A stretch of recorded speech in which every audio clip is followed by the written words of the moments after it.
En manchette aujourd'hui, Payet de retour en NASCAR en 2026, mais avec une seule voiture.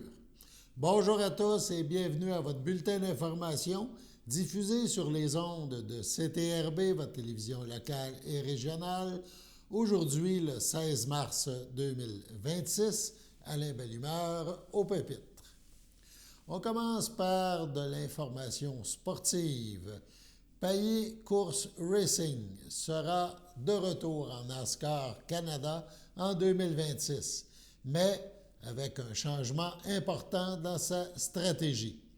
Après plusieurs saisons à aligner 2 voitures dans la principale série Stock Car au pays, l'équipe a décidé de concentrer ses ressources sur un seul pilote, le Québécois Marc-Antoine Camiran et la Camaro numéro 96. Cette décision signifie que l'entente avec le vétéran Andrew Ranger ne sera pas renouvelée pour la prochaine saison. L'organisation a toutefois tenu à remercier Andrew Ranger pour sa contribution au cours des dernières années, soulignant son talent, son expérience et les importantes victoires qu'il a rapportées avec l'équipe.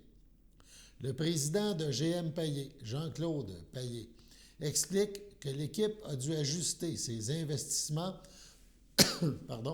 dans un contexte d'incertitude économique, notamment en raison des tensions commerciales mondiales et géopolitiques actuelles. L'équipe de course misera sur l'expérience et la stabilité pour tenter d'aller chercher un 4e titre en 5 saisons. De son côté, à la suite de l'annonce faite par Payet Course Racing de mettre un terme à son entente de partenariat avec Andrew Ranger à compter de 2026 dans la série NASCAR Canada, le pilote québécois de Roxton Pond souhaite exprimer sa reconnaissance envers l'équipe et son partenaire avec lesquels il a partagé plusieurs moments marquants au cours des dernières saisons. On le cite, « Je tiens à remercier sincèrement Jean-Claude Payet et toute l'équipe de Payet Course Racing pour la confiance et les opportunités qui m'ont été offertes au fil des années. Nous avons vécu ensemble des saisons intenses, de belles victoires, des moments dont je garderai un excellent souvenir, a-t-il mentionné. Malgré ce revirement, Ranger demeure animé par la même passion pour la compétition et regarde déjà vers les prochaines étapes de sa carrière. Au cours des prochaines semaines, Andrew Ranger poursuivra ses démarches afin d'évaluer les différentes opportunités qui pourraient lui permettre de poursuivre sa carrière en course automobile. Voilà donc pour cette information diffusée il y a quelques heures. On se déplace maintenant à Lanoraie. On parle du conseil municipal de Lanoraie, conseil qui s'est déroulé le 10 mars dernier. Plusieurs sujets ont été abordés. On vous en présente quelques-uns en rafale. Il a tout d'abord été question de la gestion des compteurs d'eau. 6.2, avis de motion de dépôt du projet de règlement 67-3-2026, modifiant le règlement 67-2009, relatif à la gestion des compteurs d'eau. La conseillère ou le conseiller donne avis de motion indiquant qu'un membre du conseil pourra proposer à la prochaine séance et à toute autre séance subséquente du conseil un règlement modifiant le règlement 67-2009 relatif à la gestion des compteurs d'eau, annexe A1, et dépose le projet de règlement 67-3-2026, lequel sera adopté à une séance subséquente. Est-ce qu'on l'a dans la séance de ce soir, le règlement, M. Maheu, sur les compteurs d'eau? Non, parce que c'est là. C'est là l'avis de motion, puis plus tard. Je vais l'expliquer quand même pour que les gens le sachent. On va retrouver le projet de règlement seulement à la séance d'avril, probablement. Juste vous expliquer, en fait, c'est que depuis plusieurs années, la municipalité a mis en place une façon de faire, de demander aux citoyens de faire la lecture de leur compteur d'eau, puis d'envoyer les résultats au bureau municipal, à l'adresse est sur Internet, tout est là. Et ça permet de sauver une personne qui travaillait des fois 6 semaines là-dessus. Et donc, là, ce qu'on va venir dire, c'est, regardez, il faut absolument que vous nous envoyiez les résultats de votre compteur d'eau. il y aura une amende. Je vous le dis tout de suite. Si les gens qui... Puis là, on est tolérants, puis il n'y a pas de problème. Il ne faut pas... avant de donner une amende, c'est parce qu'on va être, comme on dit, on aura fait beaucoup, beaucoup d'appels pour que la personne nous envoie son résultat. Les gens qui ne sont pas capables d'aller dans le sous-bassement, le sous-sol, tu sais, les personnes qui ont difficulté la municipalité va y aller, puis il n'y aura pas de frais, là. Mais là, des fois, on a des gens qui, pour toutes sortes de raisons, ne nous l'envoient pas. Alors, on va être tolérant et tout, mais on s'est dit à un moment donné aussi, ça nous prend cette donnée-là pour pouvoir envoyer le compte de taxe d'eau. Alors voilà, c'est... Puis je vous dis, on en reparlera, il y aura une séance là, au mois d'avril, je vous en reparlerai plus à fond, puis les gens pourront intervenir s'il y a quoi que ce soit, mais je vous annonce quand même les couleurs. Voilà. Est-ce que j'ai quelqu'un qui donne avis de motion? Je donne l'avis de motion. Madame Céline Robillard donne avis de motion. Il y aura un changement à la municipalité de Lanoraie concernant les droits de mutation. Ces montants d'argent là, qui sont versés lorsqu'on achète une nouvelle résidence, donc qui sont versés à la municipalité. On écoute ces changements. Avis de motion et dépôt de projet de règlement 149-2026 fixant un taux de droit de mutation pour la tranche de la base d'imposition qui excède 500 000 $. Donc, la conseillère ou le conseiller donne avis de motion indiquant qu'un membre du conseil pourra proposer à la prochaine séance ou à toute autre séance subséquente du conseil un règlement fixant un taux de droit de mutation pour la tranche de la base d'imposition qui excède 500 000 $ et abroge le règlement 101-2018 et dépose le projet de règlement 149-2026, lequel sera adopté à une séance subséquente. En fait, c'est le droit de mutation, c'est ce qu'on appelle la taxe de bienvenue. Actuellement, c'est balisé par le gouvernement du Québec. Le premier palier de taxation, je vais essayer de vous le retrouver là, pour vous donner l'information. Attendez un petit peu. Il y a 3 paliers. Et si j'ai ça pas très loin. Ah, voilà, ici. Voilà. Il y a 3 paliers. Et le premier et le deuxième palier sont imposés par le gouvernement du Québec. On ne peut pas jouer avec. OK?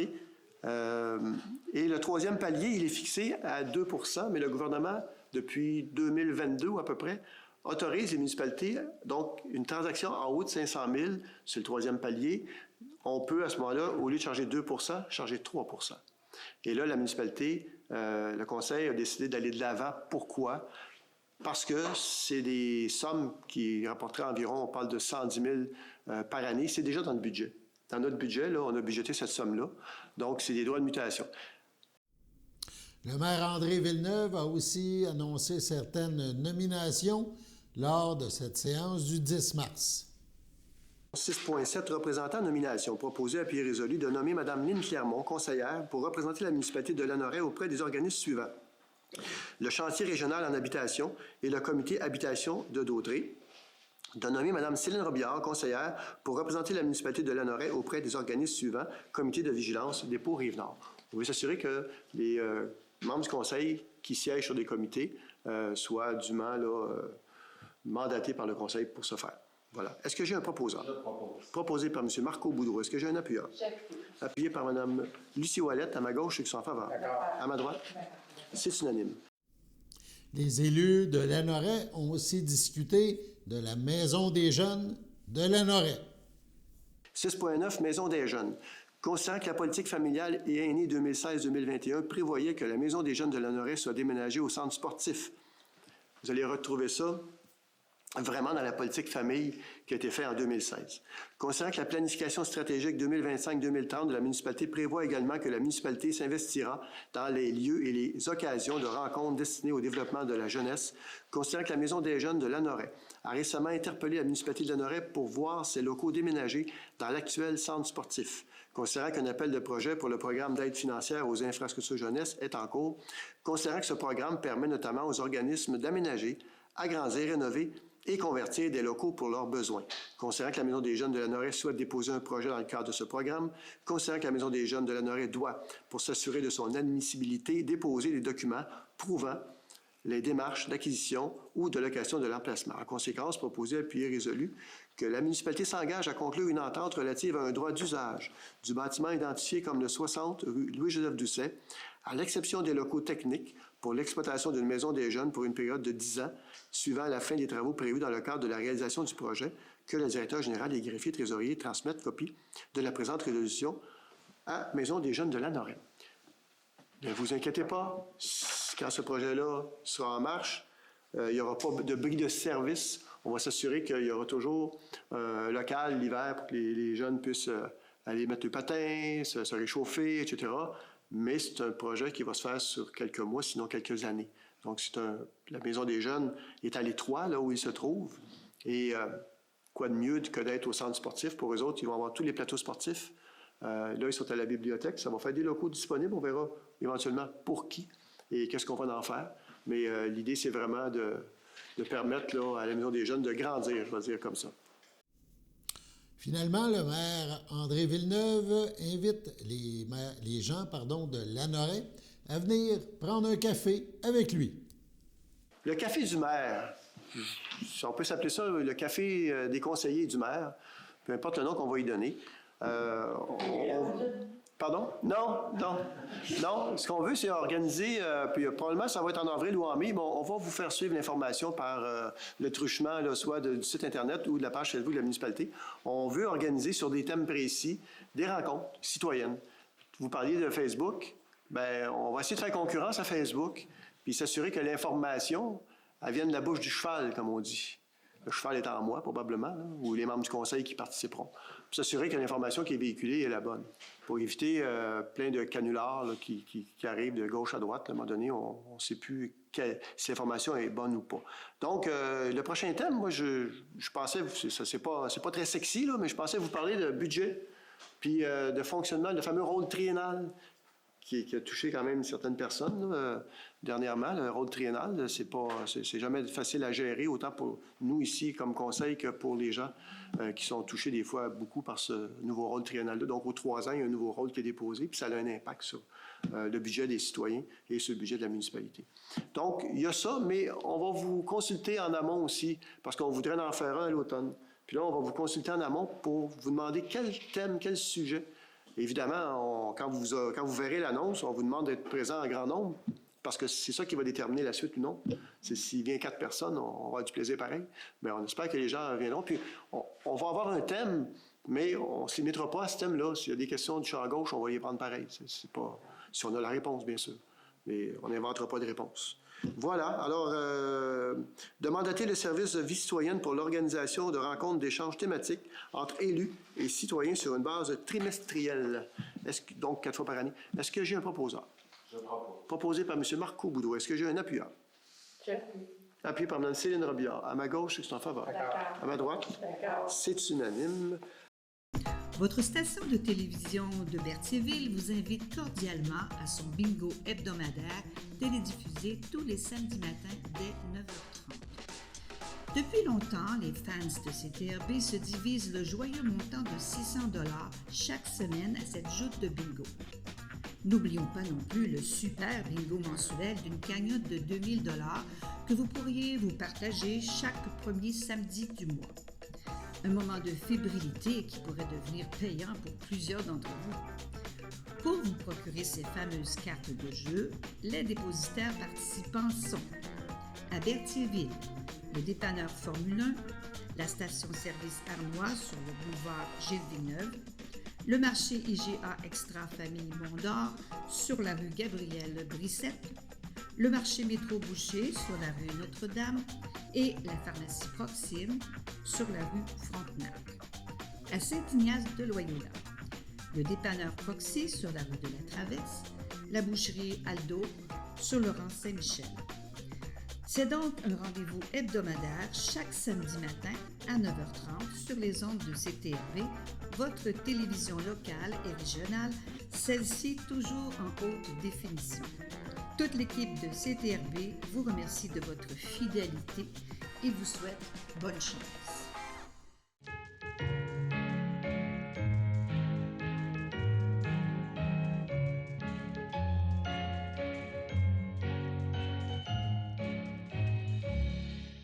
En ce 16 mars, la FADOC de l'île du Pas désire souhaiter bonne fête à Sylvie Leclerc.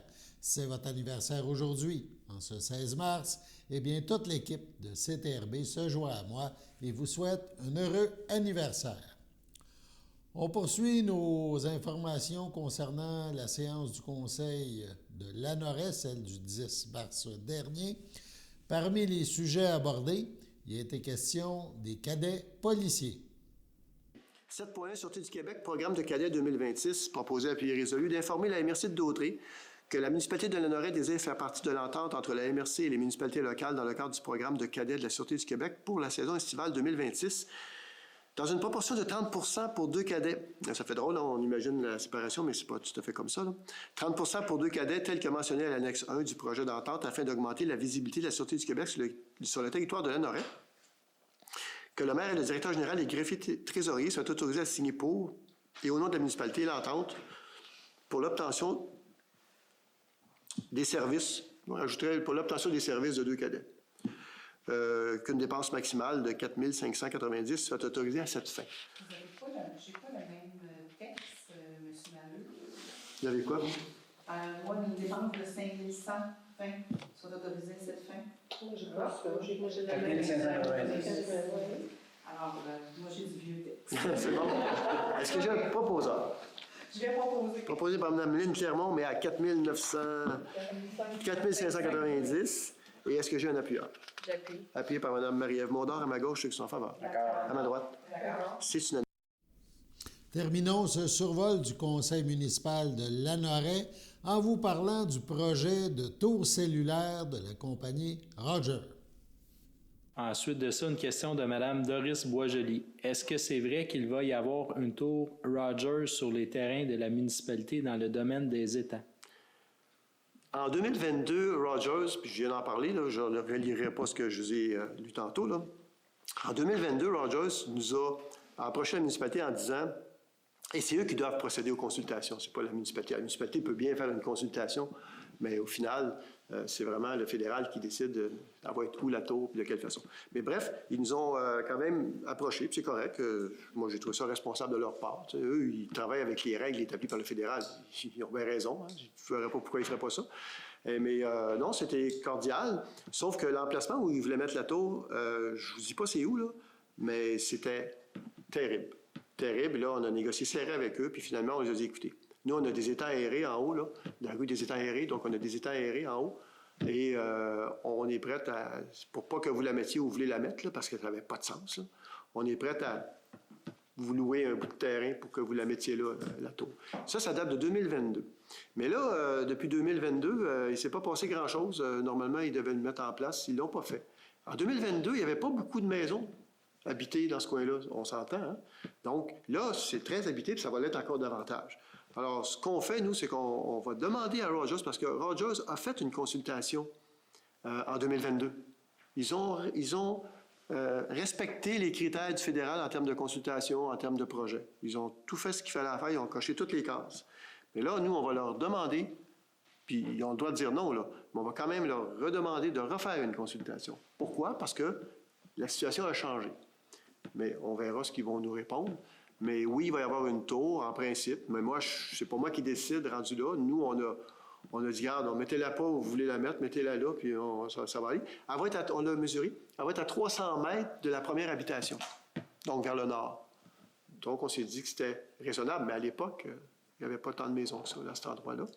Alors, oui, il va y avoir une tour, effectivement, si Rogers va de l'avant avec son projet, mais là, je pense qu'ils ont bougé un peu plus. Là. Ils semblent déterminés à l'installer. Ben, il va y avoir des pots, il va y avoir des comptes. Il y a des gens qui disent, ben moi, quand j'arrive à Lanoraie, mon cellulaire coupe. Ben là, il va y avoir une couverture cellulaire beaucoup plus grande, beaucoup plus fiable. Vous savez, on vit des situations d'urgence. On espère que demain, en passant demain, soyez prudents, restez chez vous. Attendez de voir comment ça va se dérouler au niveau météo. Là. Mais on vit des moments, des fois, un petit peu difficiles en termes de conditions météo. Et ce qu'on a remarqué, le problème qu'on a le plus criant, là, c'est les communications. Quand on n'a plus de communication, alors d'avoir une tour relais comme ça, ça va aider justement pour pouvoir communiquer puis s'assurer que les messages, on est capable de passer les messages, la municipalité est capable de donner l'information aux citoyens. C'est un élément, c'est pas le seul, mais c'est un élément parmi d'autres.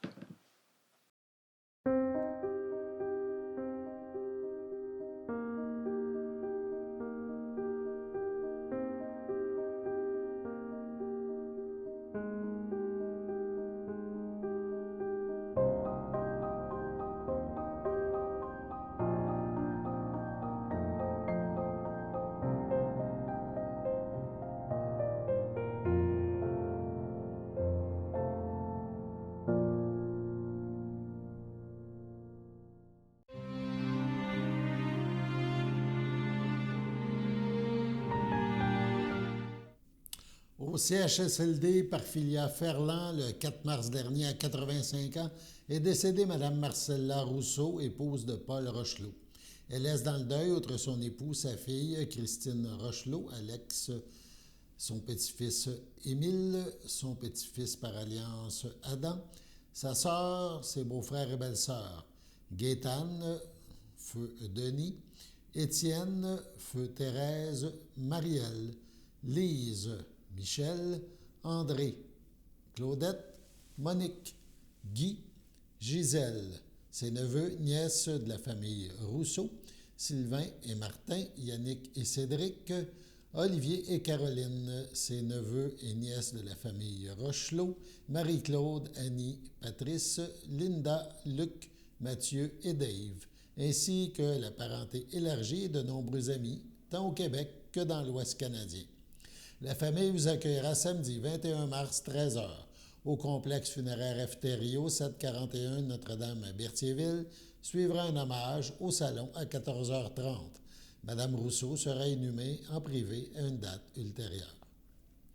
En République dominicaine, le 15 février dernier, à 77 ans, est décédé M. Serge Laporte, époux de Pierrette Tucker, demeurant à Sainte-Geneviève de Berthier.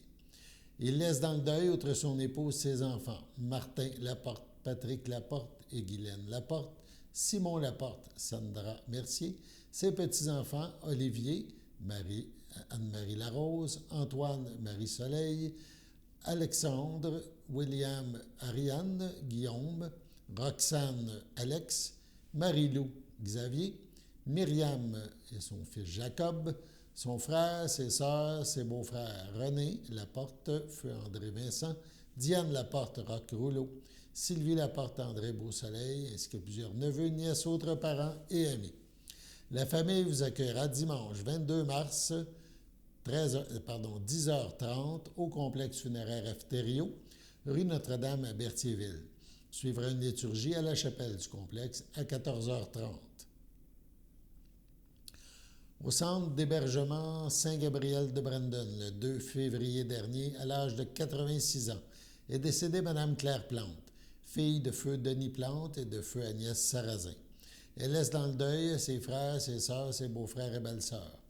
Feu Lionel, Hélène Noël, Marcel et Yolande Boivin. Feu Cécile, feu Gaétan Charon. Feu Lucie, Michel Audy. Étienne, Lucille Richard. Rita, feu Serge Paradis. Feu Clément. Jacques, feu Raymond Sylvestre. Jeanne, Alain Martel. Ses grandes amies, Reine Véronneau et Lise Boudria, ainsi que plusieurs neveux, nièces, autres parents et amis. La famille tient à remercier le personnel de la Villa Berthier pour les bons soins prodigués à Mme Plante. La famille recevra les condoléances samedi, le 28 mars, entre 11h30 et 14h, au complexe funéraire Thériault, rue Notre-Dame à Berthierville. Nous vous invitons à venir célébrer sa mémoire le même jour lors d'un service religieux en l'église Sainte-Geneviève de Berthier, à Berthierville, à 14h30. Votre présence sera un réconfort pour la famille en ces moments difficiles. On vous remercie pour votre soutien et votre amitié. Madame Claire Plante sera inhumée au cimetière de Saint-Justin à une date ultérieure. Sur ce, on passe à la météo.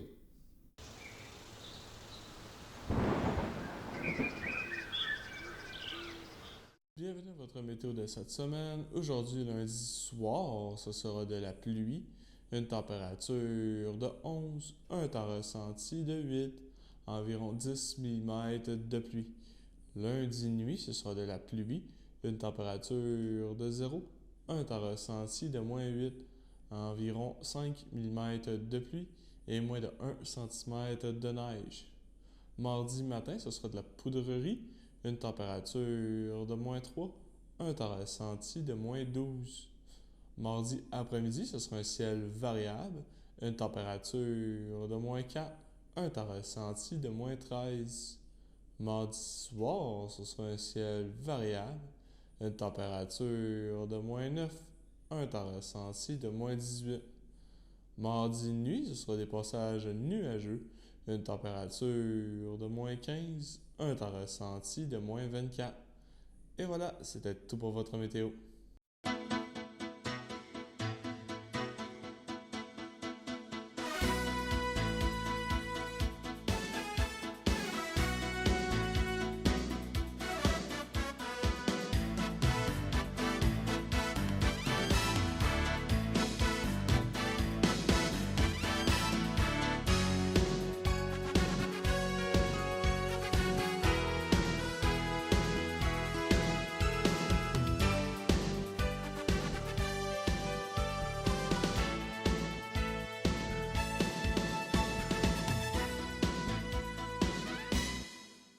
Salut tout le monde, ici Daniel Grenier pour vous parler des télévisions communautaires autonomes. Pourquoi? Parce que c'est important et que, même sans l'aide d'un magicien, elles risquent de disparaître. Yeah! J'adore les jokes de magie. Je vais continuer. Yes! La première fois que j'ai fait une entrevue à la télévision, c'était à la télévision communautaire des Bois-Francs. Oui, moi et mon groupe d'humour, nous avions fait une entrevue et même 2 sketchs. Bon, là, j'entends des gens dire à la maison « Hey, montre-nous-en un bout, montre-nous-en un bout. » Ah, non. Bon, OK, un petit extrait. Wow. Là, ça va faire m'appeler la police, vous allez avoir une amende. Il y en a qui apportent des peanuts aussi! Avec des bonnes pistachios! Grâce à cette expérience, j'ai appris que faire de l'humour devant personne, ça rit moins. 42 télévisions, situées dans 15 régions administratives du Québec. Elles parlent des enjeux locaux et font rayonner les citoyens en leur donnant accès à un média accessible. Je la savais par cœur, celle-là. Ensemble, encourageons les télévisions communautaires autonomes. Oh, ça roule encore?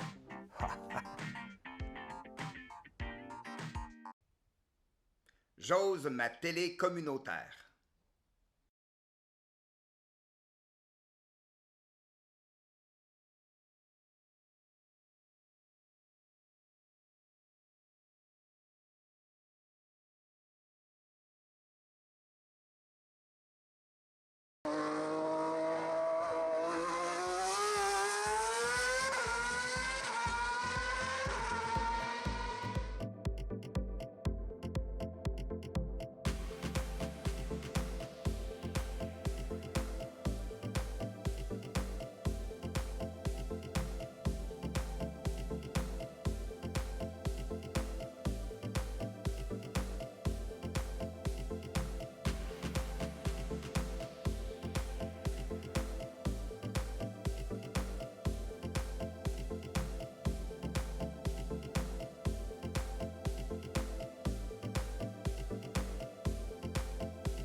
Sachez que vous pouvez nous faire part de vos commentaires, soit pour une annonce gratuite sur notre babillard ou toute autre suggestion en nous rejoignant par téléphone au 450-836-5103, 450-836-5103, ou bien par courriel tvcberthierville@commercialhotmail.com, sur Facebook en écrivant Facebook CTRB. Et surtout, n'hésitez pas à visiter notre chaîne YouTube afin d'y retrouver une grande partie de notre programmation sur YouTube CTRB.